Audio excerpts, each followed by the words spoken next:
Sorry. You're live. We'll call the meeting to order, and we'll start with the land acknowledgement. We respectfully acknowledge that we live and work in Mi'kmaq as a steward of the ancestral territory of the Mi'kmaq people. Excuse me, we are all treaty people. Okay, looking for an approval of the agenda. So moved. Moved by Councillor Church, seconded by Warden Weber. All those in favor? Opposed? The motion is carried. The next order of business is the approval of the minutes, 4.1 through to 4.5. Are there any errors or omissions? Look for someone to approve. I'll move they be approved. Moved by Warden Weber, seconded by Councillor Coolin. All those in favor? Opposed? The motion is carried. Next, we move on to Uniform Signage Pilot Program. And Mr. Brian Webb is the presenter. Thank You very have the much. floor, Mr. Webb. Thank you very much. Spider-Man. Okay, so basically what we're going to be doing here today is have a discussion and hopefully receive some direction from you as council on uniform signage, including potential next steps for the pilot project to either expand the program or to pursue alternatives that might more effectively accomplish the desired outcomes of the uniform signage program as it was initially set up.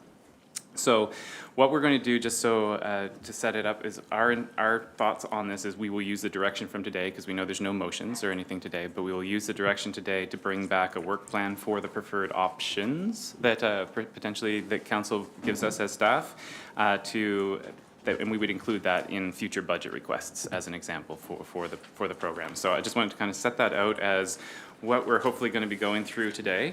I do, to kick it off, have about 7-10 minutes just to kind of provide some context for the discussion.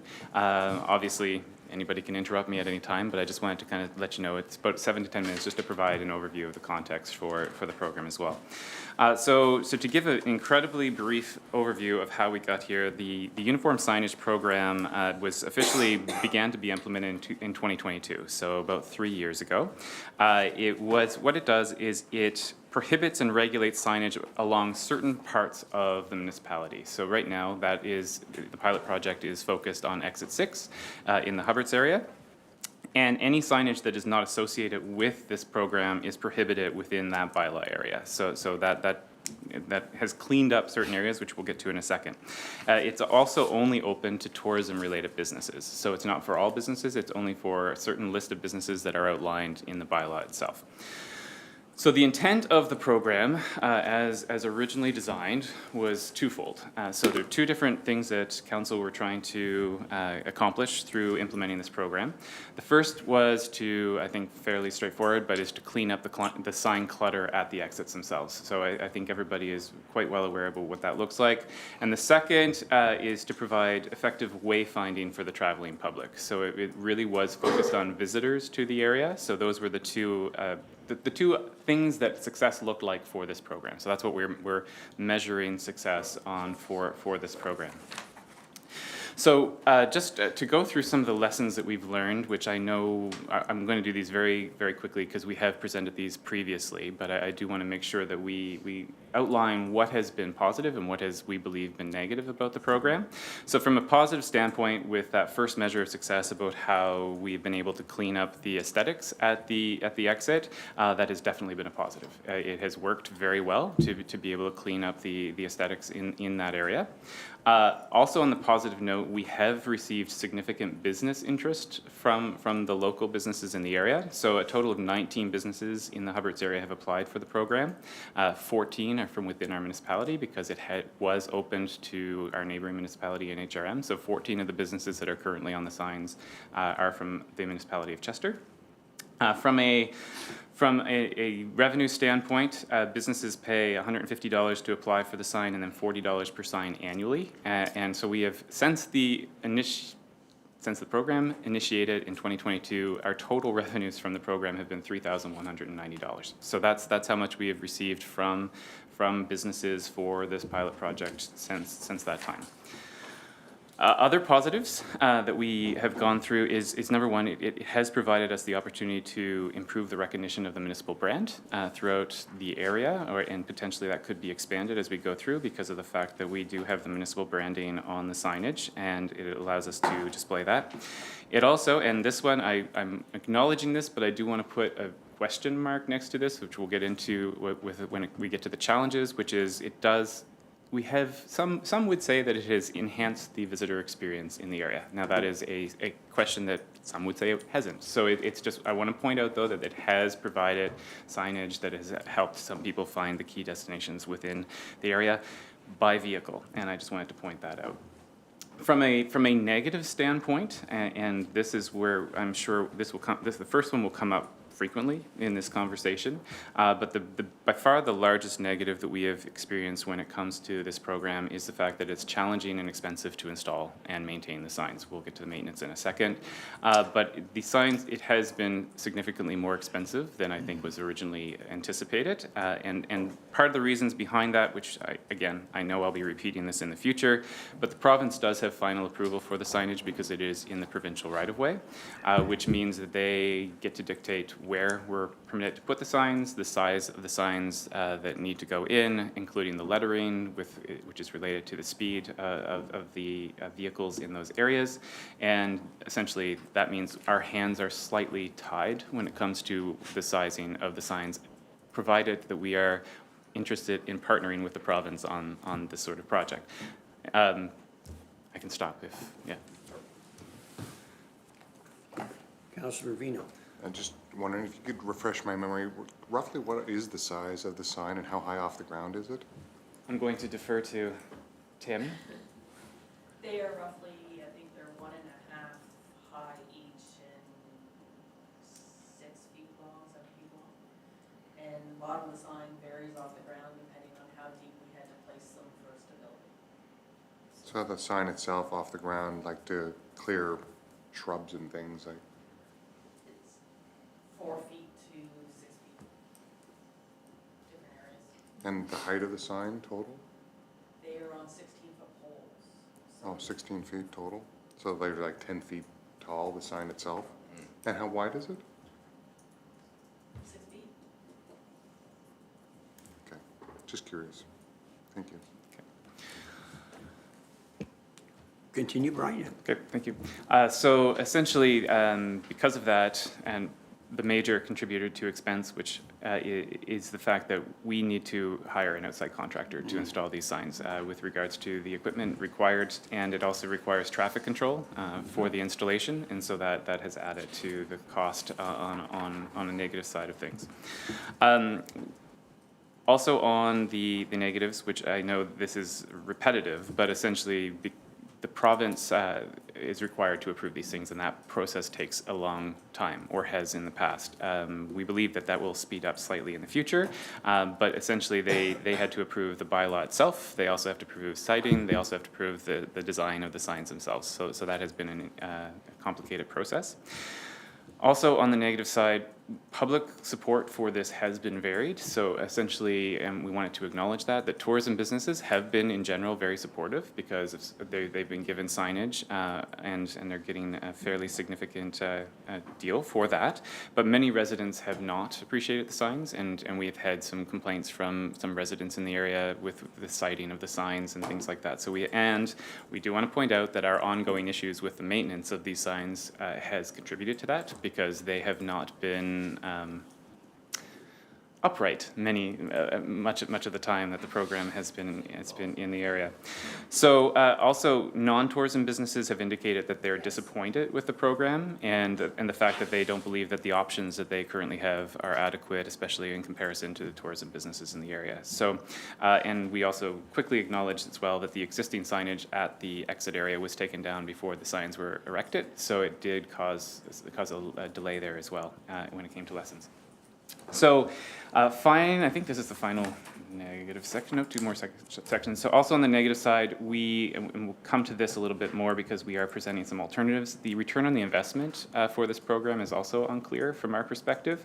So going back to the measures of success, we defined the two. So when it comes to cleaning up the aesthetics of Exit 6, I think everybody would agree that we can demonstrate that that has been successful, so we can measure that success. The second point about providing effective wayfinding for traveling public, that is something that we don't have data on to be able to determine whether or not this has been effective in moving people into and through the community. And that's especially important because of the fact that we find that the way that this is done is not necessarily aligned with best practices around wayfinding that you usually see when you hire a consultant to tell you how to best move people through your community. This does not align with the way that wayfinding practice usually would go, which we'll get to a little bit later. But it's difficult for us to be able to comment on the return on investment when it comes to moving people throughout the community. The other two I won't go through because they're listed here and I've kind of already touched on them, but it has to do with public engagement and what the provincial approvals are, and also with the maintenance also being expensive for the signs. So I'll just kind of skip over those to save time, but if there are any questions around that, I did want to just point out that those have also been challenges when it comes to this program. Brian, if I could just ask a question. Yeah. So, just, if we don't have a program and it's just like it was before, so if I wanted to put a sign up for my business, would I apply to the provincial government? Is that how that would work? So yeah, you're jumping ahead to one of our options, but the quick answer is sorry. yes. So the quick Okay. answer is there is a method that you can apply for a permit to put a sign up in the provincial right-of-way, and which would require technically no input on our side. But if you don't mind, I'll Yeah, cover go that a ahead. little I'm further sorry, in the I options, didn't- if yeah, that's okay. That's fine, yep. Any other questions before I continue to the next steps? Just I want to make sure that I have the floor.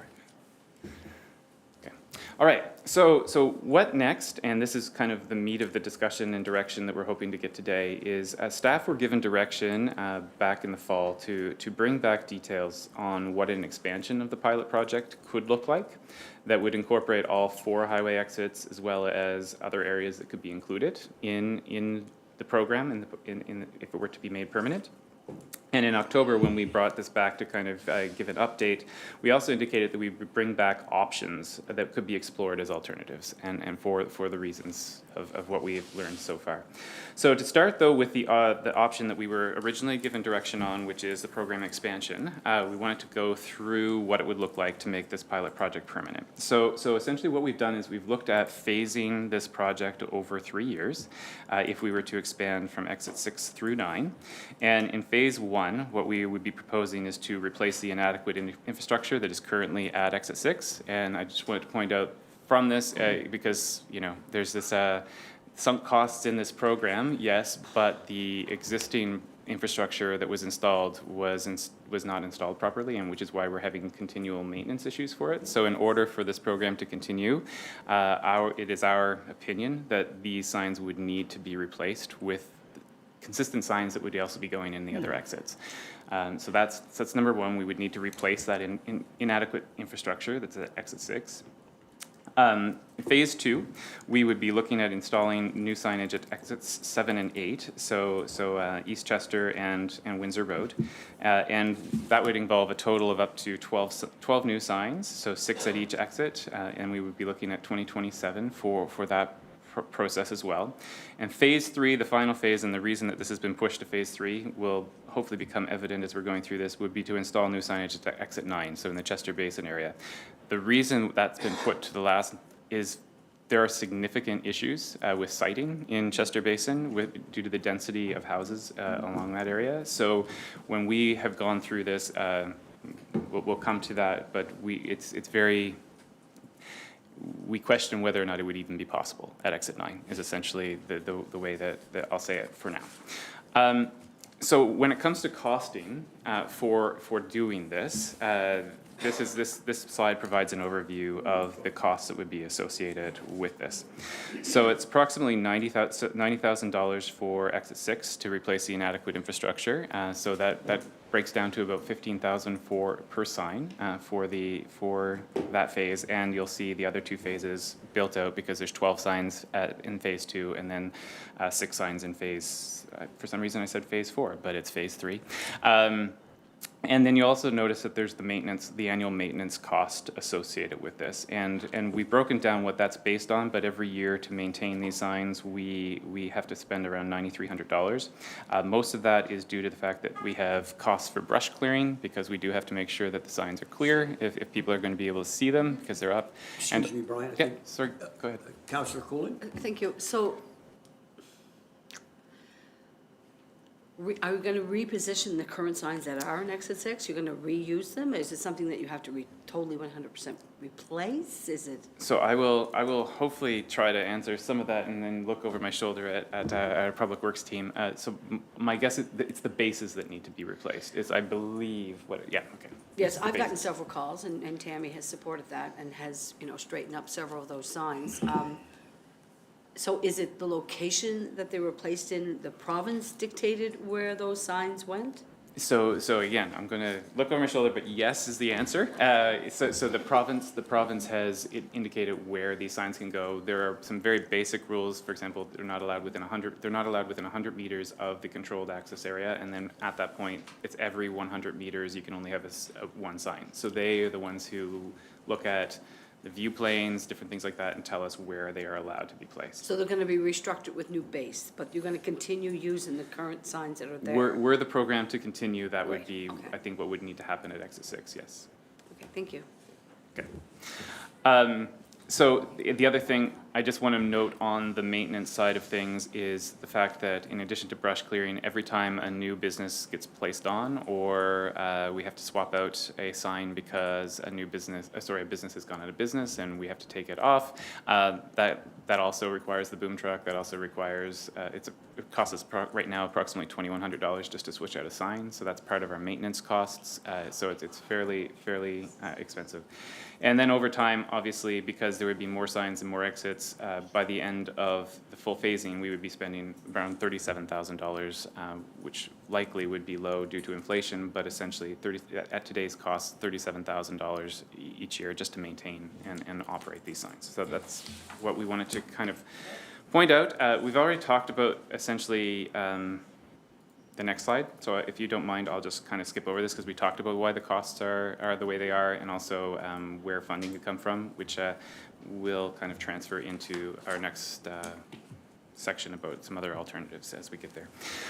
When it comes to staff resources and effort, because that's another aspect for us to consider in the potential to expand this program. Right now, this program involves 3 different departments internally, which is why you see me looking over the shoulder all the time, because we each have a very small part to play in the overall implementation of this project.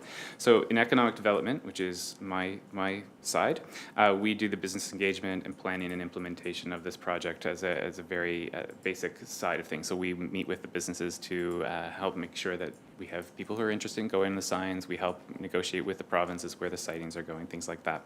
Development and planning, which is over across in the annex, they're the ones who have been receiving the applications. They collect all the funds, they order the signs, they deal with any inquiries that come in through the program.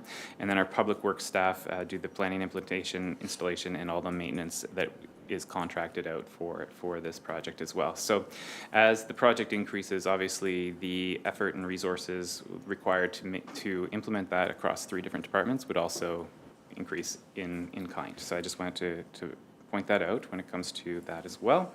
And I won't go through this next sign as well because we already touched on it based on your answer, but essentially it has to do with where the signs can be placed. So in exit 6, we would be, to your point, we would be replacing the existing signs with new bases. Exit 7 and 8, so exit 7, 3 signs in each direction on Highway 3. Excuse me, Brian. Yep, sorry. Councillor Vino has a Sorry, go question. ahead, yes. Yeah, sorry, so, and then I hate to be too operational here. Yeah. But I think that the decision probably for this program, whether it continues or does not continue, is gonna hinge on the cost. both the upfront capital cost and the ongoing maintenance cost of this sign. And this chart in front of me on options provides some information. It says that to build a sign, it's going to be $180,000 to basically $90,000 per sign. And then an ongoing cost of $40,000 to maintain this sign. And I think about other people that are other departments that might have signs, like Department of Transportation. And I have a hard time, I'm struggling as a lay person here, not a sign expert, and I'm imagining that each one of those signs that are along the highway are costing them $90,000 to put in and $40,000 to install. So I think that if we're gonna make the decision whether we proceed or do not proceed with this program, we're gonna have to have a lot more information about how this number was arrived at, other than just a chart and just accept. I don't know if I'm prepared to just accept that, because it seems like a tremendous number, and I think using my flawed engineering brain, I think about all kinds of ways that we could install this sign, and I struggle to come up with a number of $90,000. I'm sorry, and I hate to be too operational here, but $90,000 is a lot of money, folks. I'm really having a hard time coming to grips with this number. Yeah, just for clarity, is it 90 per sign or 90 for the exit? All the signs? It's 90 for 6 signs, so it's For six. it's Yeah, 15,000 so it's not per 90 sign. per sign, it's, Okay. it's all of Yeah. the signs at that That's exit. better. So 15,000 per sign, Yes, yeah. that's still. Still quite a bit. And I will, so yeah, 15,000 is still a bit, and as will, like, one of the options, which we'll come to in a second, but we can talk about it now as well, is the province does have a business logo sign program for the 100 series highways, which is one of the options that we are considering here. And their cost to install one of those signs is $12,500. So it's in line with what we are looking at for these as And well. what's covered in the $37,200 per year of ongoing maintenance? So 37, so that's covering all 4 exits essentially, but what we have done with that is, if on the, and it's just here, I'll read on the bottom, it's talking about, it's based on brush clearing for 6 signs at each exit, which would, and I've totaled, let me see here. So it covers brush cleaning for each of the 6 signs at the exit, plus 2 signs requiring panel changes each year. So essentially it's brush clearing plus replacing 2 panels on any of the 6 signs on an annual basis. Which So- would be a guesstimate Which for, it's obviously, an estimate. it's an but, like, estimate, but right now, to change a panel, it's $2,100 a time. So we pay, if we do 2 panel changes, that's $4,200. Brush clearing was around $1,700-ish, so. Why does it cost $2,100 to change the panel? Like, is You it, have to hire a boom truck and you need traffic control Yeah. because of the size of the signs. We can't do them ourselves. you can't just go up with a ladder and put them in? No. We can't design them, that we can change them from the ground? That's the With a challenge pole that or we something. recognize, that's why we're having this discussion, is staff recognize now that I think the original intent was that we'd have smaller signs, and when we started to work with highways and follow their guidelines and get their permits, the signs increased in size, they got bigger, in order to ensure that the signs were accessible, the sign blades got bigger, everything got bigger. And that required us to have boom trucks to do that, and it's just not safe to send staff out there with a ladder to do that with a 16-foot sign, so, yeah. Continue, Brian? Oh, sorry, Sharon? Oh, just give me 1 second I know here. he's going to continue, but I have difficulty, it's one thing to put the sign up, but the ongoing maintenance is quite high for these, and, you know, before we go ahead with doing all the exits, we have to think about that. We're adding, you know, quite a bit in maintenance, and, you know, what purpose are we trying to serve here? I mean, I think Just that's some why thoughts. we're discussing Cost-benefit options analysis. today. So we're not suggesting that this is the option we continue with, that's why we're presenting, we've got some options for you to Yeah. consider that you might want to take a different path. Yeah. Okay, Brian, continue, yeah. Yeah, because what we want to do is present some additional options that might be considered to accomplish the same goals, yet at potentially a lower cost, both in an upfront capital, but also an ongoing maintenance standpoint. So I will continue to that, if that's Yeah. sounds good? Okay. So essentially what we've tried to do as well, because there's quite a few alternatives here, and we're not expecting you to necessarily go through each of these with, really closely, but any questions that you might have are fine. But what we've tried to do is we've tried to find a way to compare and contrast the different alternatives that are in front of you today, so that you can kind of look at the different options that are here and try to say, because it doesn't have to be an either-or conversation. It can be multiple different things to replace this. The goal that we're trying to do is focus on, okay, if our desired outcomes are to clean up the exit and to help people navigate and find businesses in our community from a tourism perspective, what are some of the ways that we could do it? What are some of the things to consider? So the next page, well, we've skipped over, and that's fine. But if you don't mind, maybe Emily, just back one slide. So what we've done is we've put together a little bit of a chart for all of these that kind of looks at 4 different things: the cost for capital costs associated with it, the ongoing maintenance cost, staff resources and effort that it would take for us to implement the program, and then what we have looked at when it comes to what we're calling impact. So now, please know, these are staff's opinions. So they're not necessarily completely driven by data. Based on what council gives as direction, we would go back and do some further details on costing. We would look at a work plan for each of these things, depending on which they are. But based on our initial look at these different options, we've kind of come up with a rating system for each of the options. And when we get to the final slide, we've tried to put them all in the same matrix so people can kind of put them side by side.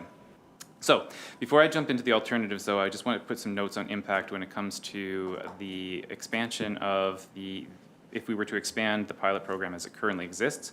We did want to note, when it comes to impact, why we've placed it as medium to low as its impact, especially for the cost, is the fact that we don't believe that the entire municipality could be covered by this program due to the conversation that we just had about Exit 9. So Chester Basin and Western Shore, for example, would probably end up not being able to participate.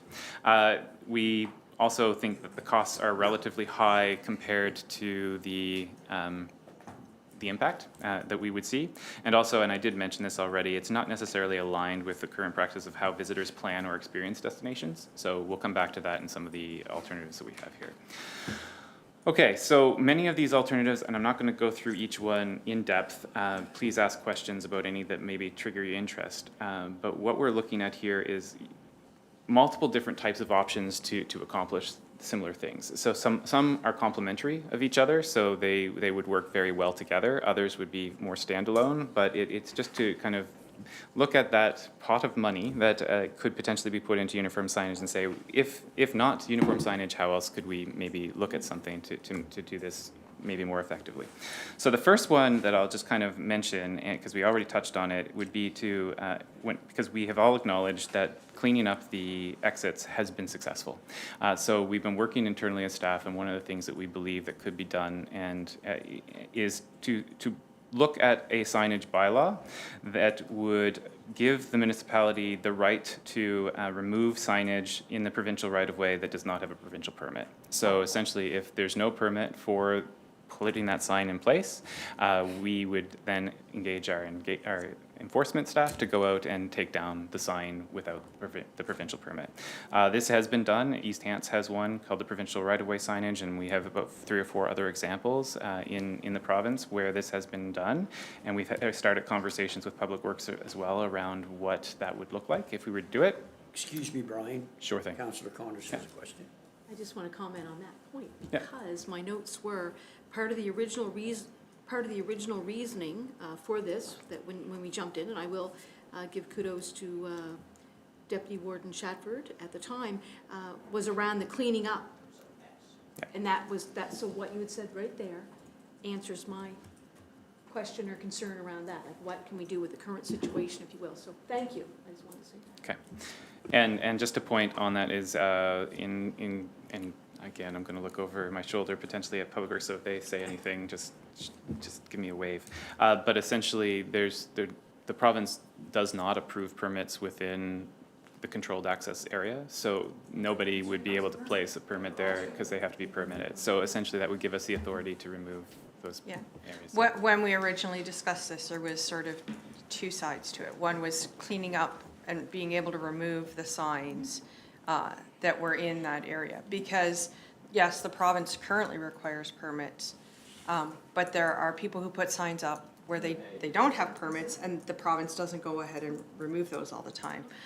So there's not a lot of follow-up and enforcement from the province on whether the signs comply with the permits that they've issued or not, so. Yeah. And council at the time, the part of the discussion was around, we didn't want to go and remove signs without offering an alternative. An alternative, yeah.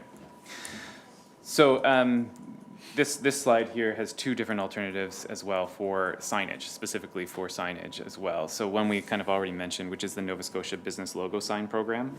So they have a program in place that the current, and these are all current rates, but essentially allows businesses to put their logos on 100 series highways to actually drag people off at the exit locations. So it allows, as they're traveling, to know, oh, there's a at this next exit. Typically, the way that these programs work are the businesses work with the Department of Public Works provincially to pay for and get these signs put up. So what we've done though is we've kind of gone through and said, okay, if we did this at all 4 of our exits and put 2 signs at each exit, and we invited tourism businesses to do this, what would the total cost be for us to implement, so coming from each direction, so a total of 8 signs, and the province would be responsible for maintaining and all these different things. The cost for those 16 signs would be $152,000, which is obviously less than what the uniform signage program would be. So, like I said though, usually the costs for those are borne by businesses. So for example, in using the Hubbards area as an example, if you had 5 different businesses that all wanted their logos on the sign, they would take the $12,000 plus whatever their is and cost share it and work with the province to get it put up. So what we're suggesting here is we could simply give that as an option for businesses in the area, or if the municipality so desired, it could be subsidized. So, and we would still, it could potentially save some money, and the annual maintenance costs for that through the agreement with the province are $4,800. So that's what the businesses or the businesses subsidized would be responsible for annually to make sure that those signs are maintained. Councillor Coolin. Within that option, would it be all businesses or they're just tourist related? No, so Because currently that's what's there now in Exit 6. And I had several, people had said, why can't I, be part of this program? And so I'm just wondering, would it still be applied only to tourist related and not all businesses? Yeah, so thank you, Councillor Coolin. And so for bringing, because I did neglect to mention that. So right now, it's only tourism businesses for ours. The Nova Scotia Business Logo Program is also only for certain types of businesses, and they are for businesses that provide fuel, accommodation, or food. So it's also very much in the tourism vein. So it's intended for people who are traveling through the area. The other one on this page we've already discussed, which is we also could simply direct any business to the province to receive a permit for their sign and to put it up themselves in a place that they negotiate with the province directly. We could provide the navigating role for that. There would be no cost to us, obviously, for that, but that would pair very well with, for example, the signage bylaw that would allow us to remove any signs without a permit. So they would be permitting their sign in certain areas. If they didn't have a permit, we could remove said sign. So that's another alternative that we would look at if so directed. As we go to some other examples of alternatives that we've also looked at is number one, this next page we have a few that maybe are a little slightly more on the expensive side, but we believe they have significant impact. So one of those is an increased investment in digital services and tourism marketing. And this goes to how people now actually travel. So most people, when they're looking for a destination, they use their phone, or they do their trip planning in advance. And right now, we do not spend a significant amount of money on digital services, and we have a fairly small tourism marketing budget. We also, around this, I think everybody here knows, we just recently passed the marketing levy bylaw, which we believe that we could invest more in tourism marketing and digital services to help people plan their trips in advance, or work with technology companies so as people are traveling, they can find our local businesses much simpler. So that's something that we believe we could really work on in the future, is to improve our work on this front, and it would mostly be covered by additional revenues coming into the municipality as opposed to expenses, because of the fact that this is what the marketing levy is intended to do. So that's one thing that's here. I won't go through the public spaces beautification and activation, because you are going to be receiving a report from us very soon on some ideas around this. However, everything that we have been looking at so far has been fairly what I would call cheap and cheerful, but public spaces are the things that tend to attract people to communities much more than signs. So people have a tendency to attract people more, so activity has a tendency to attract more people than signage. So we're trying to point out that if you wanted to invest significantly in public spaces to activate and beautify these spaces, it would most likely have a better and more impact than the signage program as it's currently designed. And the final one on this page, which I can go into more if there are any questions, but is more of a wayfinding plan for the municipality. And just to kind of walk through why, because you might, isn't that what we're talking about, is wayfinding? But best practices around wayfinding are not necessarily business focused. They take a different stepped approach for the way that signage works. So it kind of looks at 4 different tiers, the first being gateway signage. So when you arrive in Hubbard's, there's a sign that says "Welcome to Hubbard's," and it's like you now know you're in a certain destination. Then you have smaller directional signage once you kind of start to hit community cores or key stopping points, decision points in your journey. So you get to an area where you might want to turn left, right, or you don't know what's where, and it directs you to key destinations or key places that we would like people to stop, because of the fact that that's kind of the center. That could be your public space. It could be something that you're really looking to highlight in your community, but it seems to be those places that people would gravitate towards in your community. Once you get to those areas, you focus on, that's where you can start focusing on business information through kiosks or different pieces of information that are there, that once people get out of their vehicle, you can actually provide them with this information. And it also allows for those signs to be smaller, because now people are standing in front of something as opposed to having to hit it at 80 kilometers an hour and see the signs. And then from there, in your community cores, you look at pedestrian and AT-sized, what is referred to as human scale signs. So things that you can actually direct people to businesses now that they're out of their vehicle and wandering around the core of a community as opposed to on a highway. So that's something else that could be considered. I won't touch the last 2 at all, because number 1, you already heard the supports for local business last week when we talked about the Best of Chester, so we're working on that already, but we wanted to point out we're going to be doing a lot more to support local businesses and ensure that we're driving people that direction. And the visitor information pop-ups really just ties to how we activate public spaces and things like that. So those are kind of an overview of a lot of alternatives, but what we wanted to do is, again, I won't go through this, but I provide you with a matrix on the back that kind of looks at, on the horizontal, so moving left to right, what has, in our opinion, a greater impact. So high, so things that are on the right would be considered, in our opinion, to be more impactful. And then cost, coming from the top to the bottom, would be lower cost. So if it's on the bottom, it's lower cost. So we've kind of made the bottom right kind of the yellow, so that you can see that's in what our opinion is the ideal world to be in, is something cost-effective and impactful. They would be in the bottom right. However, that does not necessarily mean it's the most impactful. So something could be more impactful but cost more. So it's just a way to kind of evaluate everything that's here and say, if we're moving forward with this, what do we want to consider? Do we want something that's really impactful but cheap, or do we want to spend a little bit more money and have more of an impact? So that's just there laying out all of the options in that grid just for your information to help evaluation. Obviously, these are staff opinions, and there could be other opinions. So these little bullets could move in different directions, but it's just a way to help guide the conversation. So. Councillor Bremner. Thank you, Deputy Warden Nason. I guess I grew some hair here all of a sudden. Thanks. Thank you. Thank you, Brian. What a great insight to what is something I've been concerned about. I mean, I don't like signs. They're just a mess. They're everywhere, different. I've got some thoughts, and I want to share this with you. This cost blows me away, and this is currently. This is not going to get cheaper. This is going to get more expensive.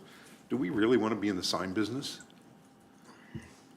Honestly, I don't know if that's our forte by any means, and I have some thoughts on that. I mean, you employ some people when you do traffic control and safety, but scheduling people now, getting people to do anything is time delays, red tape with dealing with the government on applications and trying to work with them on multiple signs or sign designs or whatever.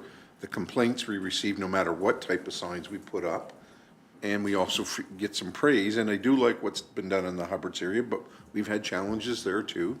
Then you get destruction of signs, which seems to be more common than it was before. And listening to what our 3 visitations in the municipality so far have been, business people want, and others want less red tape. They want to be inclusive. This definitely cannot be all-inclusive the way it is in certain areas.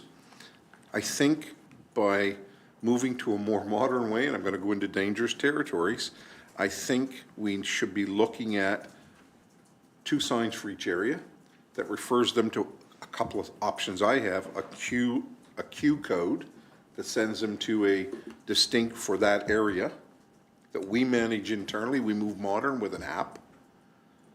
And then we also have an idea of what's coming out of those looks, you know, how many people are looking for this, how many people are looking for that. I love the wayfinding process, Brian, I gotta be honest. It's more than just about business, it's about our communities and the options. We can change it much quicker, less red tape.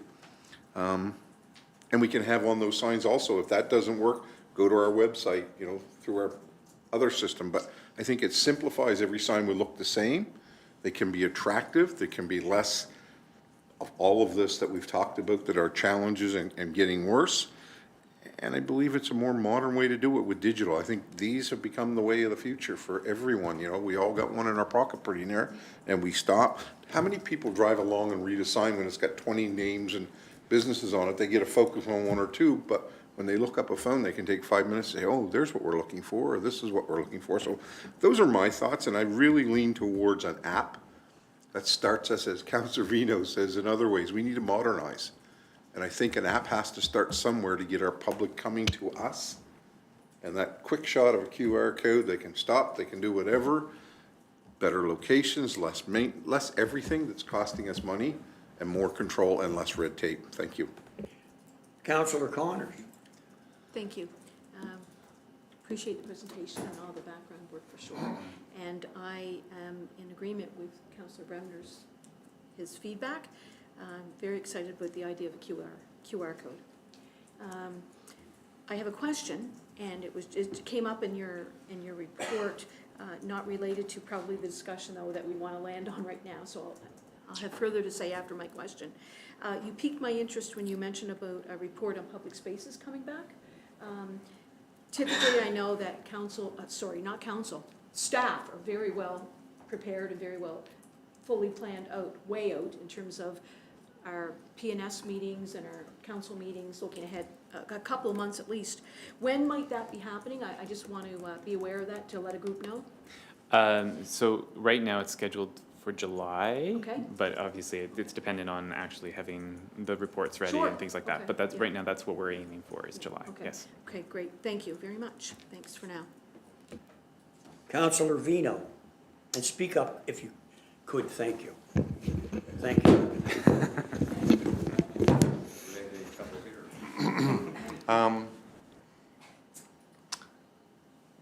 So I have the unique experience here of having the worst exit in my district in terms of signage.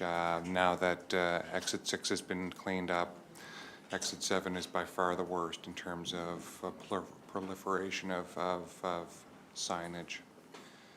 And, you know, I question really, you know, when an individual decides that they want to put their signage up in amongst the masses, other signs, and really how effective that is. I would say even as you drive down the highway, number 3, which reaches many of our districts, there are oftentimes all kinds of roadside signs, and they tend to fade into the background pretty quickly.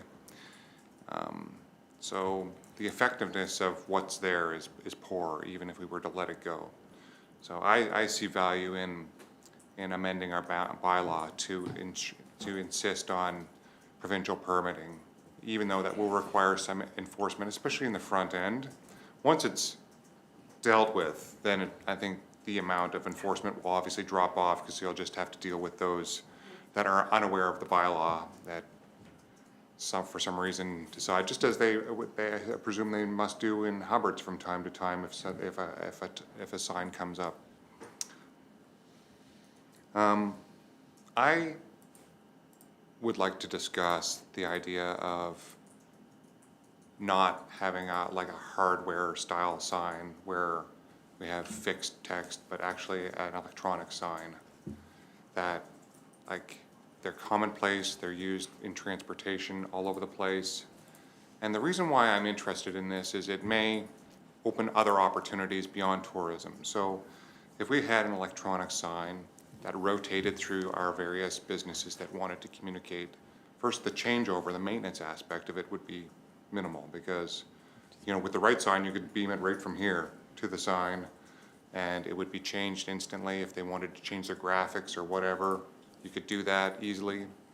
I also like the idea that we could use it to communicate emergency messaging. So because of that, if we were to implement such an idea, we may be able to access maybe even funding from our provincial partners, because of, you know, in storm situations or other emergencies, we'd be able to communicate with our residents in another way.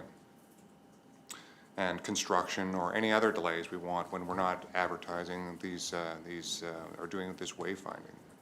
You could still piggyback on Councillor Bremner's idea of having QR codes and integrating it in with our new app that I'm sure we're working on. You know, so all of that can still dovetail together, but I just feel like something like that might work a bit better. Like the actual size of having hardware-driven signs, it's phenomenally a 6x10 sign. That's a big sign, and just structurally, that the load on that sign is massive. So if you can make it compress it down by having a smaller sign that can give many messages of a variety of messages, I think would be more useful. So if we're thinking about doing a sign, I would suggest that may be something we could investigate. I just to jump on what Andre said, as a former business owner, and you know, if we, I would feel basically not offended, but if that sign was, you know, I couldn't even apply to have my business on the sign unless it's based on tourism or whatever.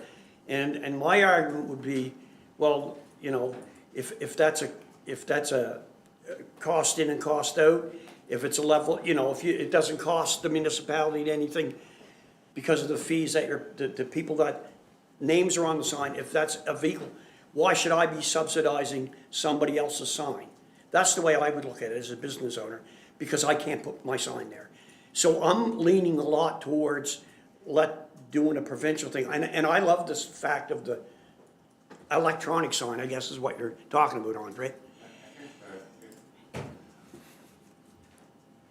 Yes. I think if we had an electronic sign, the ease of change, I mean, right now, when XYZ business wants to, we have to actually physically have a sign made, and then a human being has to go and put it up. Like, that's a lot of work. But, you know, if a new business starts and they want to participate and we're just rotating them through, you know, every whatever the appropriate interval is, every 7 seconds or whatever it's decided, you know, anybody in theory could do it. You wouldn't be limited by the number of physical spaces, and it could be pretty inexpensive. I mean, by some sort of small administration cost just to, you know, load the software, but I mean, it would be simple. And I like the multi-purpose aspect of it. I feel like it's another way of reaching our residents to communicate important messaging, you know?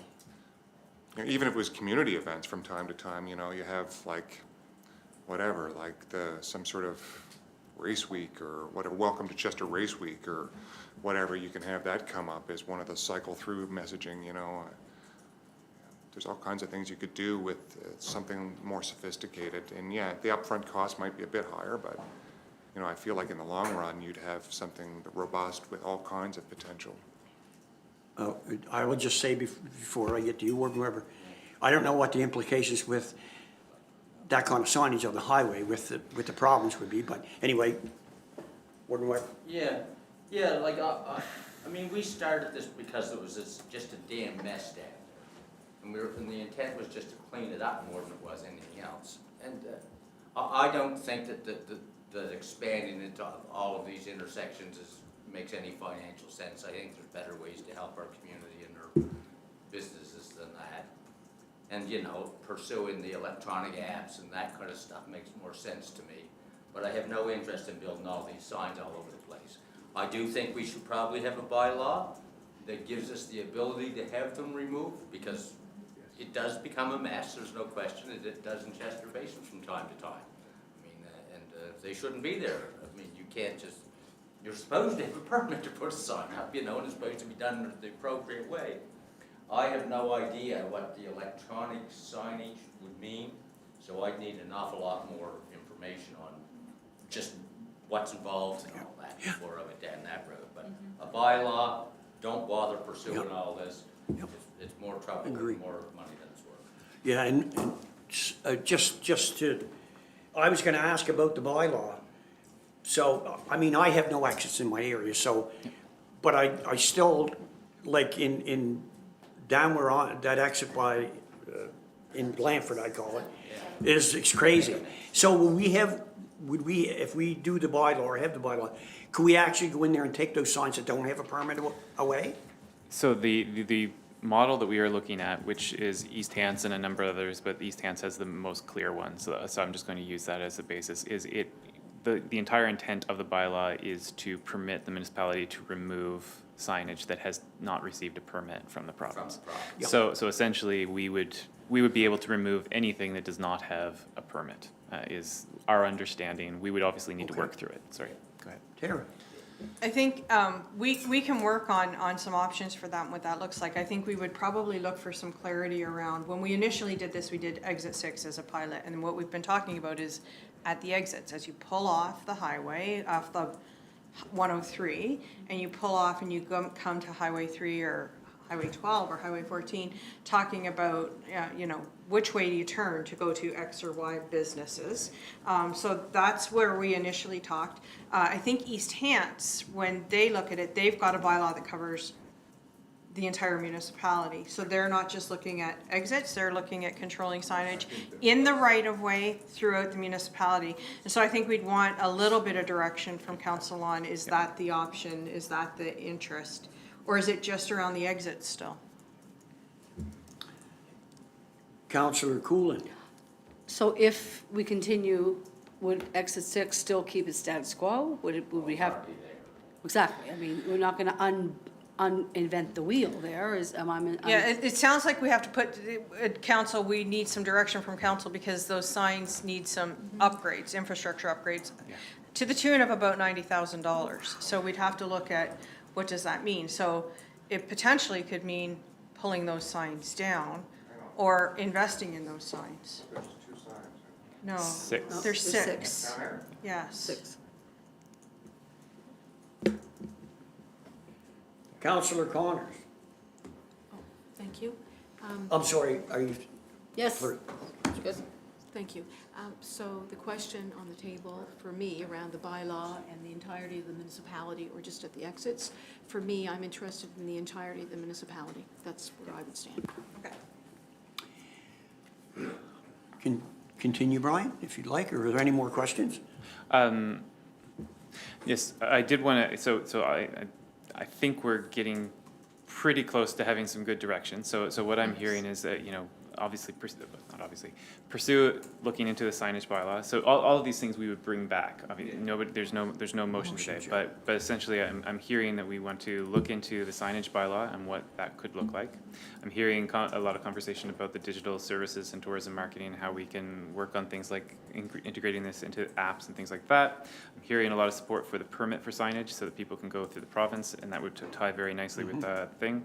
I did want to get one sort of, I know this is slightly operational, so I'm not going to go too far down this conversation, but the conversation about an electric sign, I kept hearing that as singular, and I want to make sure that I understand that a little better so that I know what we're going to be looking at. Yeah. Yeah, I'll just say I agree. I think we need to have the sign bylaw, and certainly people getting a permit through the province makes sense, takes it off, our burden. And I don't know about the digital signing. I have to think about that. I don't know. I think we might have, depending on where it was put, I think we have a, think about that, but could look at the cost. Other than Councillor that, Vino, sorry. Yeah, no, Are you- I'm finished. I'm not, I'm not entrenched in the idea, but we see it in other jurisdictions for a host of reasons why being able to vary your messaging through any media you have available to you is useful. I would be interested to know what it costs to do that. I mean, we live in an age where this technology exists. We're not inventing it here. I wouldn't suggest that we would put flashing signs and things down in Parade Square or something, but there are locations where it might be effective, and actually, we might be able to use it for all kinds of things that we haven't even discussed today. I'm sorry, Sam would like to weigh in on, I'm just wondering, don't we have a land use bylaw? Doesn't that address signs, movable signs, electronic signs? So, land use bylaw does, for the village, it does, but I think we need to review those. So it doesn't effectively deal with, or we haven't found that it's effectively dealt with the signs in the premise, or in the right of way. And in order to remove those signs, we need a separate bylaw. Yeah. So that can't be dealt with through the I'm land just use thinking of bylaw. electronic signs, though. Thought we had some Oh, control. so in the village, there, Okay. and I don't know I can't remember what the new signage regulations are in the bylaw, but yeah, in the village, you can't have electronic signage, I don't believe. But I'd have to go back and review that, because we just reviewed the plan. thank you. Thank you, everybody. You got what you need, Brian? Think so.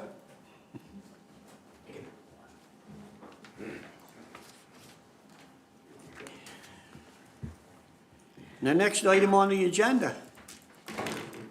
Ooh, streetlights, Streetlights. right up my alley. Are we taking a small break? Yeah, we'll take 5 minutes if that's okay. I have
Call the meeting back to order. And we're gonna have Tammy Bezanson present for our street light. Thank you, Topic. Deputy Warden. Good morning, council. Today we're gonna start about streetlight procedures. Why we're here, there was a resolution in 2023 to kind of bring together in format what our current policy procedures look like. And in that investigation, we have determined there are 5 different procedures for the approval and installation of streetlights, with 2 other districts that don't have a procedure currently. So our goal here today is to get further direction on how we bring this together. So all our streetlights are owned by Nova Scotia Power, except for some decorative lights that are in Chester Basin and Western Shore. And just as a side note, we've discussed with Nova Scotia Power which addresses or which bill that and they have no idea. So part of our asset management process is we're going to try and do a survey of all the streetlights we have in the municipality and just see which pole has what light, because there's also 5 different styles of lights. And just so we know what we're being billed for and try to get that cleaned up as well. So why we're here, prior to the election in 2024, and I've since talked to the 2 newest councillors, I asked 4 questions. So basically, do you have a process to approve streetlight requests? Do you have a preferred spacing for lights, a minimal number of houses before you approve a request? Do you allow or approve streetlights on private roads? And do you query other residents before you grant approval? So, do you have a process to approve streetlight requests?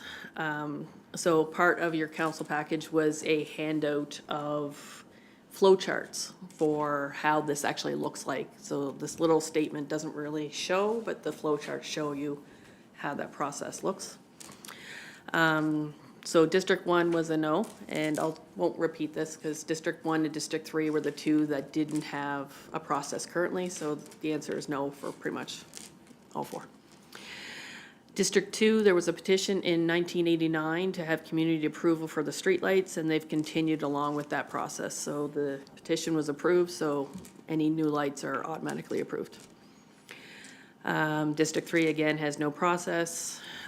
District 4, yes, they visit location to verify if it's a viable request. District 5 gets in touch with staff, office, and makes an appointment for the scope and then the install. District 6 discusses the request with the New Ross Fire Department to see if they have any safety concerns to back up the request, and would go door to door in the area of impact with that person or group to gauge the interest of the rest of the impact area. This is for new areas or extending the current lighted area.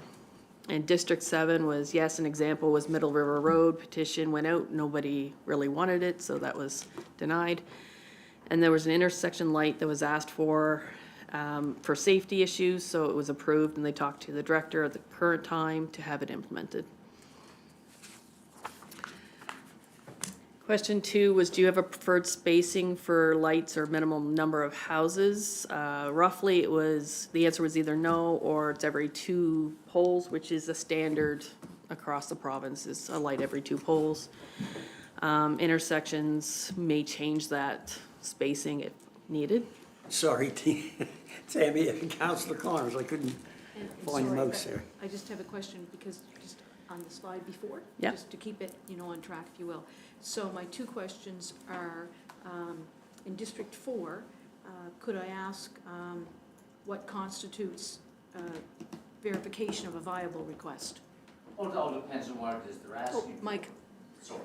It all depends on what they're asking for. A lot of that would have to do with private roads and, is there enough people on it to even bother to justify it? okay, Others would be if, say, somebody wants one moved because it's shining in their friggin' windows and Yep. all this kind of stuff. I mean, is it really an issue? Is it not an issue? Or one is in the bushes and it isn't doing any good, so why do you want to move that and put it out on the road and change the every second pole request? That kind of stuff. thank you. So my second question is on the petition that went out on Middle River Road. Who organized the petition and had to, who spent the time organizing and doing that? Sharon? I would have to refer to Sharon, because that was prior to my time. My memory's not great, but I believe that was sent out by the municipality to Oh. residents on the, Oh, okay, I just didn't know who incurred the. on Middle River Road. the time. Residents came and requested Yep. it. Oh, and yeah. We wouldn't do it unless there was a majority, Right, and the majority did not want it, so it wasn't pursued. okay, good. No, I'll just incorporate that with my new answers when it comes to going door to door. I'll get the municipality to do a petition and send it Yeah, out, well, so. I'll tell you how I did it in Yeah. Chester Grand. Yeah. And it was different than, the municipality didn't do it. The people that called me and requested the lights, Yeah, I told them to go do a petition and bring it back. yeah, well, no, I like Yeah. District 7. Well, Well, I made them do it. No, you know. no, but. You convinced me that the people out here want it. yeah, I'm just saying, I personally didn't do it, so I'm trying to think, and I don't believe, I believe it went out from the municipality here, but I may be wrong. That's quite a while ago. It would've I been- will say, when I did mine, if this helps anybody, I did it, I first got the information from Nova Scotia Power, how much the installation was, and then and then I actually I didn't go door to door. I just put some posters up, put a Facebook post on, and based on that, I made my decision. And that's how I did it. And it worked well, actually, for me. I mean, it was, I don't know if the municipality doing it is, I mean, if they're gonna do it, that's fine, but each individual councillor will have to do his own thing. Tina, is your light on? Sorry. Councillor Vino, sorry, that was my fault. Councillor Vino, you go right ahead. I know we're a pretty small town around here, but I can tell you, I want to have nothing to do with the process of approving or disapproving or informing people about streetlights, frankly. I don't understand why we wouldn't make this operational and have our staff administer a policy. It makes no sense to have your elected, I just try to imagine a larger center than Chester, you know, and councillor in HRM. Do you think when they need a new street light, you have that guy that's looking after 80,000 people out there checking with the neighbors to make sure the street lights are gonna be okay? I don't think so. It's completely unnecessary to have any involvement from an elected official for something as benign as adding street lights. Your opinion, but. Yes, this is It's a my small, opinion. it's a small. I'm telling you right now, on the record, this is definitely my opinion. I want to have nothing to do with Okay. streetlights. But what I'm saying is you're comparing HRM to a community of thousands the size. Small town. No small Anyway. town. Ixnay, no. Further in the presentation, we do have some options to look at. All right, sorry, continue on. The next question was, do you allow or approve streetlights on private roads? Most said yes, some said no.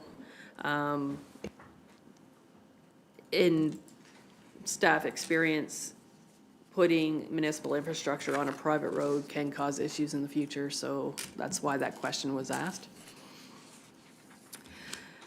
Do you query other residents before approval? And hasn't come up, see the petition. Yes, if it's a new area, the requester would do a petition to determine. Usually if somebody wanted lights, Deputy Warden Asif would inform them that there would be a rate for everybody. Sometimes that just stops the request. So the results, just as a quick glance, you can see from this chart, who had answers, who didn't have answers, and we'll go from there. So why we're here, so you recently saw this chart in the budgeting process. This is our streetlight rates. There are currently 13 different rates for streetlights in this area. I have Tim here for questions when we come back to financing, so I'll be looking for him. But, so I just wanted to bring this up to have a view. It is discussed a little bit further on. Other municipalities. So in our research over the last little bit, we looked around. There are multiple municipalities that either have a bylaw or a policy in place for streetlights. So we've looked at the County of Kings, the District of East Hants, and the District of Lunenburg. So the County of Kings, they have an annual flat rate charge applied to geographic areas listed in the schedule but within the bylaw. A second schedule specifies areas that pay an annual flat rate for just intersection lights. And these charges are part of a fees policy that are reviewed annually. They have application streams within growth centers or outside of growth centers. The new charges is to be brought to council for consideration of approval. Additions to existing streetlight charge areas, the application is to be filled out and reviewed by the engineer. And notification to applicants, applicants are notified in writing of the application as it's been approved or denied within 6 months of the application date. And safer communities, in the interest of public safety, the municipal engineer may determine the need for additional street lighting. In these cases, the municipal engineer has the authority to authorize that request.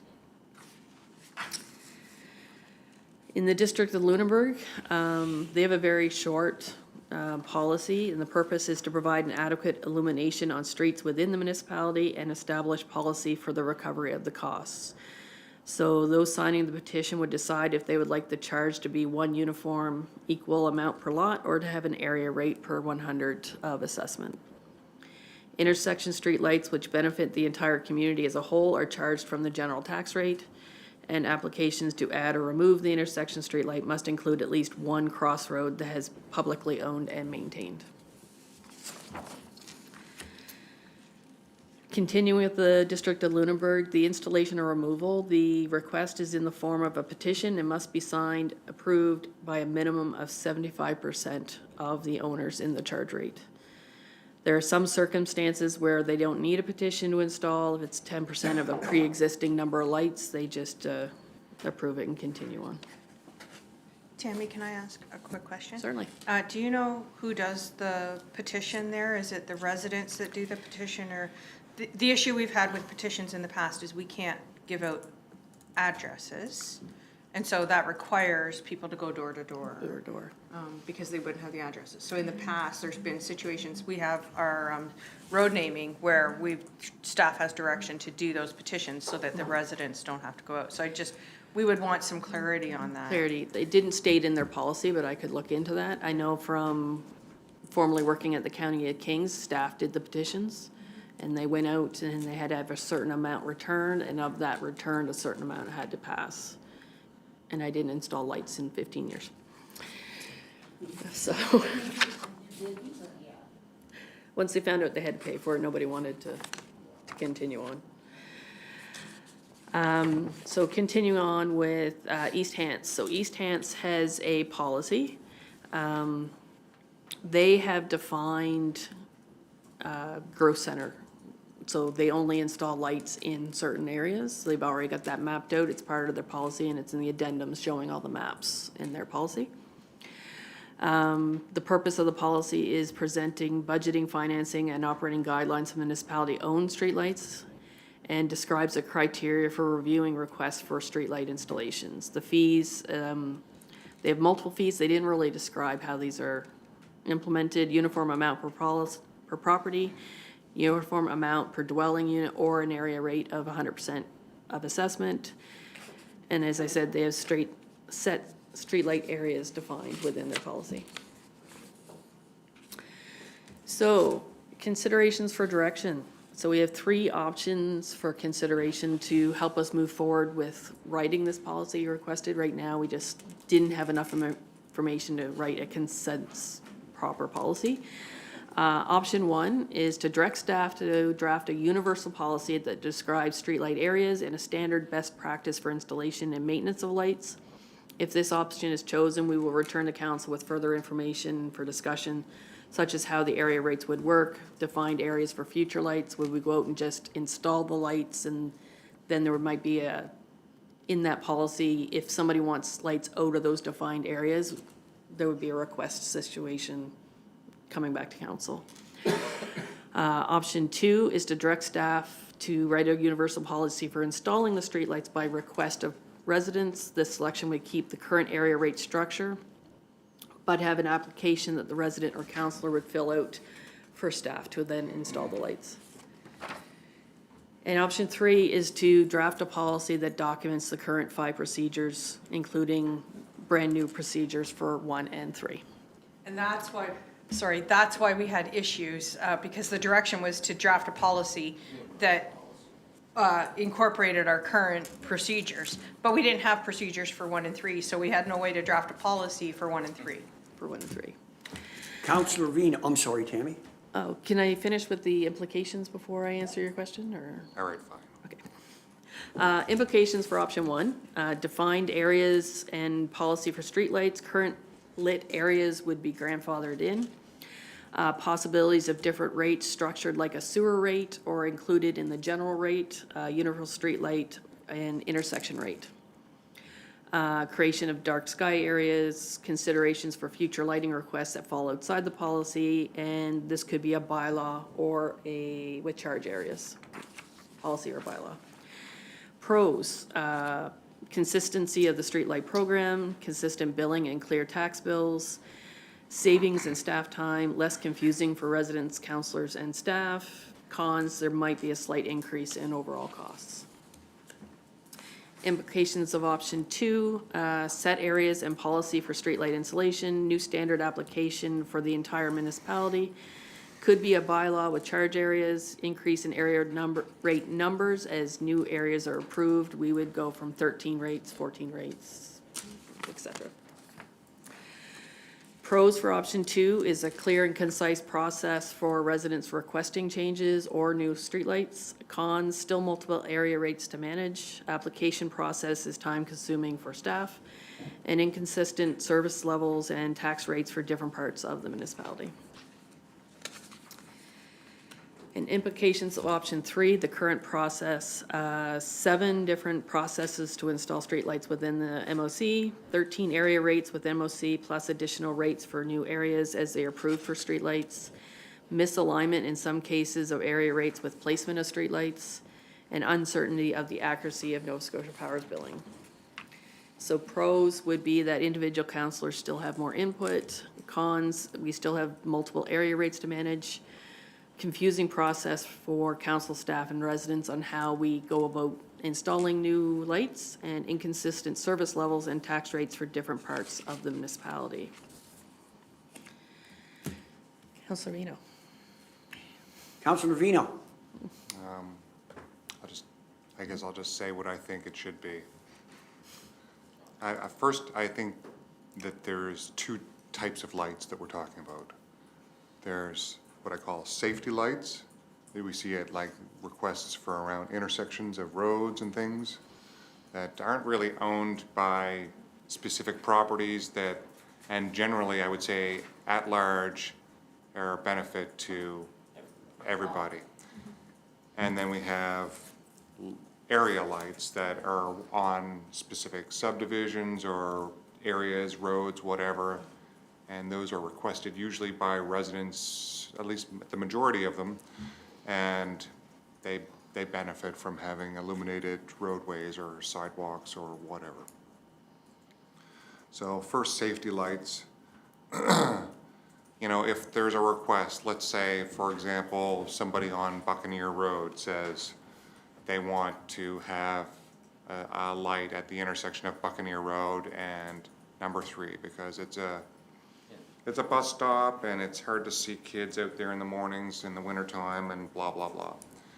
I feel like that resident should be able to make application to have an intersection light either through their counselor or direct to staff, in which case both would end up at council because sometimes there's historical information there.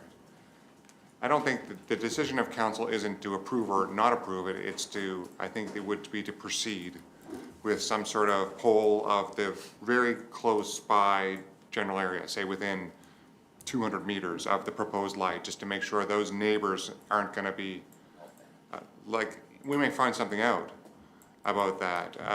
It doesn't mean that if one of the neighbors is against it, that it'll be turned down, but I think it would come back as a report to council saying, this was the request, it was on such and such a day, council approved to poll the immediate area, this was the result. We talked to 7 property owners in the whatever 200-meter radius. Everybody was in favor except for one. They said they don't want lights. Well, and then it's a decision of council right there. Okay, let's do it. It's a safety concern. Almost everybody's in favor. We may find out that all 7 hate the idea of a light, and then it's still a decision of council. They may still proceed or not. That's a decision to be made. But at least there's a clear process, and it's mostly staff-driven. You know, you can, as any request, it can always come to initiate the process. It could, and it doesn't necessarily have to be initiated by council, but I think that's a good off-ramp if we already know that we tried to do this 2 years ago and it failed. You know, you shouldn't be able to just continually make the request over and over or whatever. It's an opportunity to shut it down. The area lights, I think would follow a similar process. Oh, and in terms of funding, let's go back to that. In terms of funding a safety light, I feel like the municipality should globally pay somehow, either through a separate line item or just through our general tax base or whatever, for safety lights.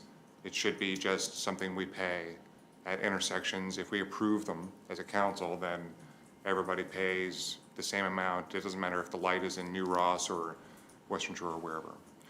That's my opinion. So you're not going to specifically tax a certain property for a safety light. It's everybody benefits, everybody pays. I'm still going. Area lights, I think, would follow a similar process where, you know, if there is somebody on a road and maybe they speak for themselves or a number of residents, they can bring the petition to council directly or through their counselor to council. But anyways, it has to come to council, and then it's initiated whether we want to go out and poll the affected area. And I think it would be very similar to our road naming policy, where you poll those that are affected in the area, and we have some sort of pass-fail criteria. That would be hard and fast. You have to have so much percentage. That would take the decision of council out of it for those. So for example, if you reach whatever our stated limit is, if it's 66% or whatever, if you're above that many people want the lights, then, and we've agreed to go out and poll the residents and it's above that, then it will go. To me, that's a reasonable approach. And then I feel like in terms of funding that, whatever that cost is, I would expect that cost would be very similar to have those lights if we did all of a road in District 1. I would think that the cost per property would be very similar-ish to the same road in District 7 or wherever, you know, it would be similar. So I would think that we would have almost like our sewer costs, it would be similar. You'd be adding more properties that are paying, but you'd be adding more lights. And the nice thing about that is you'd be able to answer the questions at the door when you're when you're polling people, like, how much is it going to cost? You can say, well, our general streetlight fee is X, and you'd be able to give that answer immediately. So I guess that's my thought of how this should all work. Personally, I think it would be a lot more streamlined and give people a clear direction on how to do it. Councillor Connors. Thank you. So my 2 questions actually will be a dialogue with Councillor Vino. So I'll start with your most recent piece, and that's the overall, I'll go back to the universal sewer rate. So the overall street light rate, you're thinking. Universal street light. Pardon? Universal street light. Yeah, rate, universal street light rate. You're thinking, and I think I'm on board, but I just want to ask for clarification to make sure I know what I'm agreeing with. So you're thinking that similar to the sewer rate that people pay in New Ross is the same as in Western Shore and so on. So the universal streetlight rate for that section of road, not in a safety area, but a section of road, in one area would be the same as in any other area, correct? So I'm on board with that.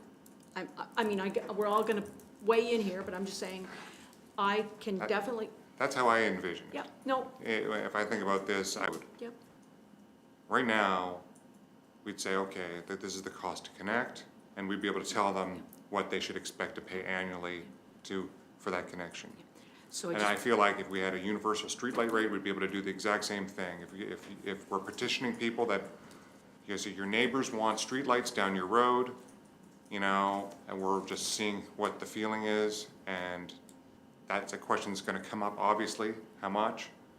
And you'd be able to answer that immediately. okay, so I just wanna say that I know we're all gonna weigh in, I'm in agreement with that particular piece. So if we're gonna, 7 districts, we all have something different to say, I'm sure, but, so going to your first piece, and that was around the safety areas.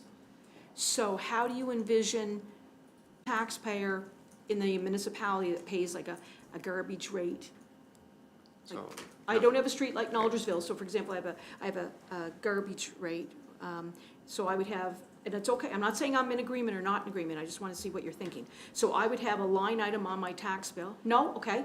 I think it'll just be a line item in our budget. Okay, perfect, Frankly, okay. because like if yeah. you're in an area that Yeah. has no streetlights yeah. right now, it just confuses people. Okay, I think if you're, like, Sharon, do you have? okay. Okay, there must be districts that don't have any streetlights or very minimal, whatever, $30,000 a year or whatever, and that's what we would handle it.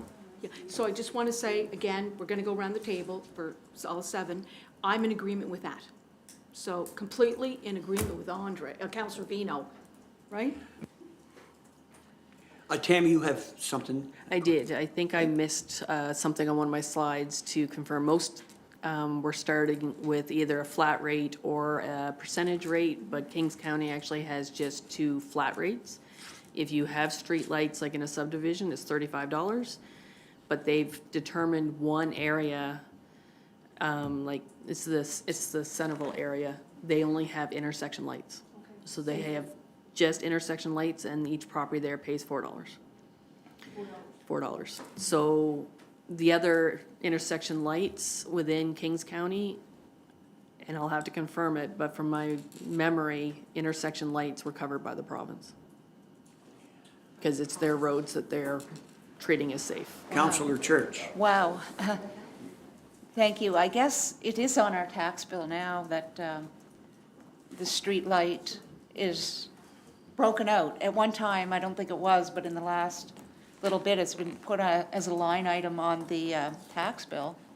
So I've had a few more questions from constituents concerning that. They said, well, we never had a rate before. How come we do now? And I said, well, it was in the general rate and now it's broken out. So I don't know if that's happening. I guess it is in all the areas.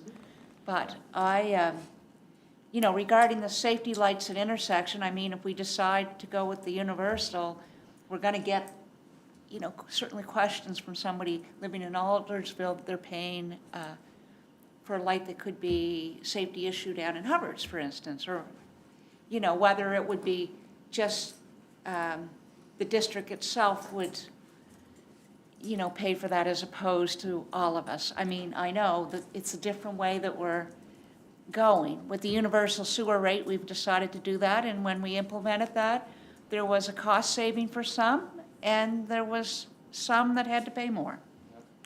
So I guess we'll see how it goes here. Councilor Vino. I guess I feel like in terms of safety lights, like we travel around, most of us leave our houses and stuff, so, paying for one that's just within the couple miles of my house, I move a little further afield than that. And so, I don't want to run over kids in any intersection, frankly, so I'm okay with paying for them throughout the district. I have no grievance with that. It only makes sense, and I don't think that suddenly we're going to have tons and tons of people saying, oh, I want intersection lights. I think this is just a way of addressing it. Right now, I have residents that ask for specifically a light at the end of Buccaneer and number 3.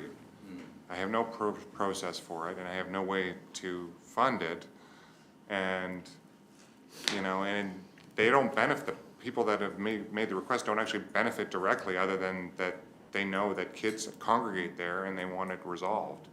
So, you know, how do you deal with such a situation? And I don't see any other real answer other than just dealing with it. There are many, many examples that we have of things that that we fund through our general rate that don't specifically benefit this individual or that individual. This is actually more defendable than many of them. Councillor Connors. Thank you again. So this time I have a question. It's Councillor Church. So remind me again, because we didn't have a way of billing or spreading that amount that would be collected, because you brought forward requests for safety, like the intersections, that then is broken out throughout the entirety of your district. Is that correct? Is that how it works now? That is my understanding. Okay, no, that's fair, that's what I recollect. So, for example, so just to put it on record for people live streaming as well, in my district, people either pay directly to Nova Scotia Power for a street light at the end of their road or at the end of their driveway, except for the area of the downtown in the Charing Cross. And that is picked up by the area of impact only. So that safety area in District 6 is not spread out throughout the entirety of District 6. Okay. It's billed directly to the area of impact. But I don't think that was gonna be we weren't able to do that because it was a general wide open area maybe, where Highway 3 hits Windsor Road maybe. I don't know where your streetlights are. But. Well, I can comment. Is this on? Yep. In District 7, the intersections, just examples, would be where Canaan Road comes out to Highway 14. It could be at the intersection of Robinson's Corner, where Middle River Road has a light because it comes out onto number 3. That I consider a intersection. So all those are shared by all of District 7. Which makes Councillor sense to me, Bremner. but- Thank you, Deputy Warden Asif, through you to the council. Tammy, this is good information. This is a mess. Wow, I can't believe how this is all over the place. For District 3, I'm going to really confuse everybody. It's an interesting process. I am not responsible for the streetlights in the village, but I have a small area on the outside of the village that is within District 3 that I am responsible for. And it's very inconsistent how the streetlights are placed there. I've had some comments for and against. You know what, I get a lot of calls about streetlights in the village, but I have no responsibility for those. So for my friends at the Village Commission that are doing a good job of trying to promote what they're responsible for, those are the people you call in the village if your streetlight doesn't work. I don't know if we can streamline that or not. It seems very confusing that we have two different systems with two different tax rates with the whole bit, and that's another topic. But I believe in consistency. I believe the safety and the street lights, the safety lights and the street lights are two distinct areas, and I like what Councillor Vino has proposed because I think it brings us into a much easier, less for us. I don't know anything about street lights. You know, I know they go on a pole and they light up at dark. That's where I'm at. And for the rest of it, I think the engineering of our public works and the people that would be involved, I like to be informed, but that's basically where my interest in that has limited abilities and where I need to stop. But again, I do believe Councillor Vino has laid it out very well on the opportunity to clean this up and move forward. Thank you. Councillor Vino. Quick one, I want to engage, I'm not chair, but I want to engage. I don't have any strong feelings about how the actual taxation would work. Now, let's say that we were to follow, let's hope that I was persuasive enough in my arguments that we might have some sort of universal streetlight rate.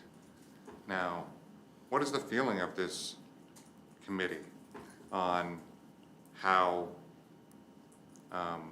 we would tax that? Would it be just a flat rate of like say this many properties, and if the amount is $100,000 to run all our streetlights that are in areas, not the safety ones, would it be a flat rate or would it be by assessment? I don't have strong feelings about this. Obviously, the reason why we often do things by assessment is because it benefits are lower income people, because they benefit from the service and they don't pay as much as usually people that have more expensive properties. But then again, with sewer, we decided that, you know, it costs X dollars to treat 1 liter of sewage. Everybody's generating this roughly the same amount of sewage, so I don't actually have, this is not I die on the other hills, but this hill particularly, I don't actually have any strong feelings. I'd be interested in a debate on that. Can I jump in for a second? Sure. I think what we would need to do in order to inform that discussion is to probably go and look at, if you're interested in some sort of uniform, and we get direction to look at what a uniform rate would be, we'd have to come back with options of what does that mean for the existing ones, and what would that mean for new ones, and what would that look like. Well, And there'll there be would- winners and losers. Right, and there would be options probably presented for one based on your assessment, a rate per your assessed value, or there'd be an option for flat rate, and what would that look like across the municipality? Because it would, it definitely would have big swings for some of the areas, right? One way or the other, yeah. Warden Weber. Yeah, I'm just into, I think that we're at the stage where we need the option one universal policy across the board, you know, of some sort. Have that separates out intersection lights or doesn't separate out intersection lights. I'm not sure about that. But I mean, I know that where street lights were originally in my area were on the main roads, which quite frankly benefited everybody, no matter if you lived in Chester Grants or Dan Bortles Point or whatever, but they didn't necessarily pay. But I'm not so sure they shouldn't have been paying, because those were the business parts, that's where they all traveled to, you know, so they all benefited from them. So I don't know how we get to the point where, because I mean, there's still people in my district that aren't paying streetlight tax. You know, mostly they're living on private roads where there aren't any streetlights, and there's still a few of those kicking around. But for the most part, everybody in my district does pay a streetlight tax. And I think the lights that are there are benefiting the majority of the people. So I think I had no problem with dealing with the streetlights, but I can see that it's a bit of a confusing mess, and a consistent policy across the board would be helpful. I'm just all in favor of you giving me something to look at. Councillor Church. Yeah, I agree. It does make sense to have a universal rate, but, you know, it'll be disproportionate. Certainly in District 7 and probably 6, we have very few streetlights, whereas District 4 and District 5, they have lots of streetlights. So, you know, how are we, is there going to be a formula to determine, you know, if there's like 300 streetlights in District 6, and there's only 2 in District 7, like, I don't want to be paying the same rate. No, you don't because- want to pay for them in my district. No. Right, No, and that could be that's part what I of- feel. Yeah. There has to be some kind of a formula like the sewer rate. I'm not paying a sewer rate because I don't have a sewer, or there has to be a percentage or something, because I don't think that's fair. No, all those options would be brought back when we brought back what option 1 would look like, or option 2 or option 3, whichever it would be. We would bring back, okay, we've done our due diligence, we've looked into it, here are some options on the rating after that. And all of, wherever we go, those would have additional option 1, 2, 3. Okay. Councillor Coolin. A universal rate, it sounds exciting, it sounds like it might be the wisest choice moving forward, but what happens to the petition in District 2? That was in 1989, does it negate that? Does that, It would, abolish yes. that? Okay. Food for thought, thank you. Councillor Vino. I just wanted to assuage Councillor Church's concerns in some fashion. So the way I would envision a universal rate for those that have area lights. So if you don't have an area, like if you're on a road that currently isn't serviced by streetlights, then you wouldn't be charged any light fees. It's only properties serviced, if you're in an area with lights, then your number of properties that are served by lights would be added to the many other areas that would, so if it's, you have 17 properties that are serviced by lights, That makes sense. and globally, in the rest of the municipality, there are another 493 properties serviced by lights. You'd add those 17 to the 493, and the total cost of administering all those lights would be divided by the total of those two amounts. Yeah. That works. If you have no lights, the only thing you'd be paying for would be the safety lights, which wouldn't appear on your tax bill. It would be just something we'd be handling through our budgeting process, because just like we administer all kinds of things, so, yeah. Okay, Yeah, just. okay, Sharon, sorry. Clarifying that, that's my major concern. Yeah. You know, we may only have a very few lights and you have 300, so why should I be paying? No, you won't be paying, you have no light. Yeah, no, that's, makes a lot of sense.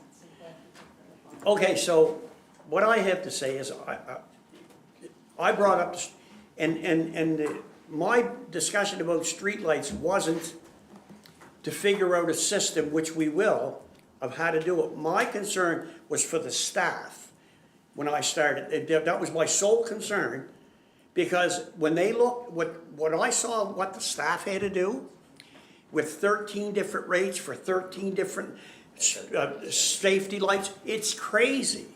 So that part of it is what my intention was. How we get there with policies, fine.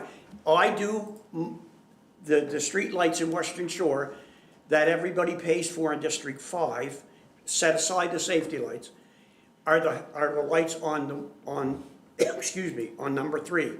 But everybody in my district pays for them on a flat rate.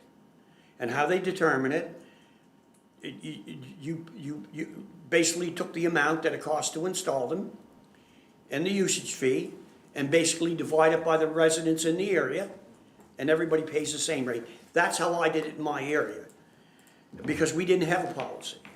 I was gonna do it on assessment until I found out, well, no, you can do whatever you wanna do.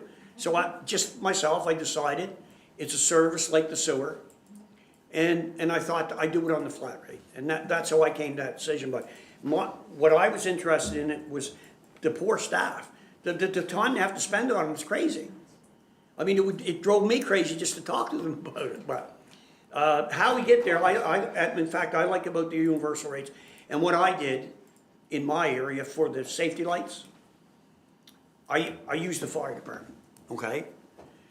I called the fire department and I said, let's go around, identify where you have trouble hauling in a road with your truck. We went around and identified 6 intersections in the district. And I just, I didn't put I just gave the go-ahead as a councillor to put them in because it was a safety issue. That's how it was dealt with. So I don't think we need to get caught up in the crazy, too much in the policy. I like that. But it's the fact that we need the same amount for everybody in every district. Yeah. Okay. Bring us back to universal. Andre, do you have your hand up? No, Oh, you just okay. didn't shut me off yet. Well, you're personally responsible for that. Anyway, yes, so Tammy, what do you need to know?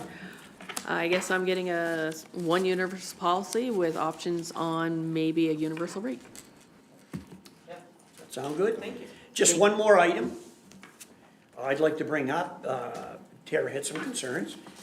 In the sign policy, the report that they're gonna bring back, how much focus are we interested in the electronic signs at this point? Just, you go ahead and speak to it, Tara. We're just wondering if you would like us to focus on, for now, the bylaw and the pieces around requiring the permit.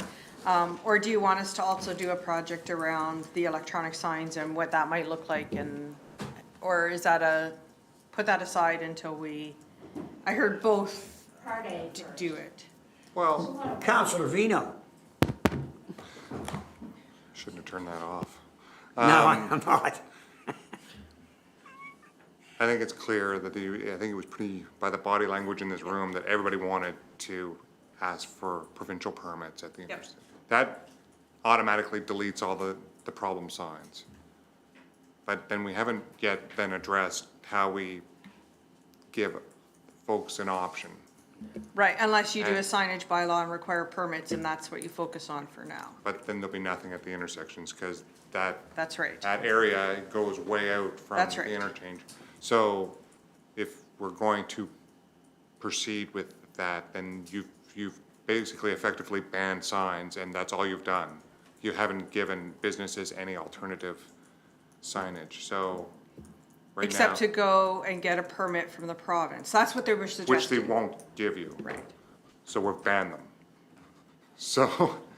So if that's what we want to do, is just ban signs and not provide an alternative, then this committee should say that. Well, I And thought just be that was- open about it.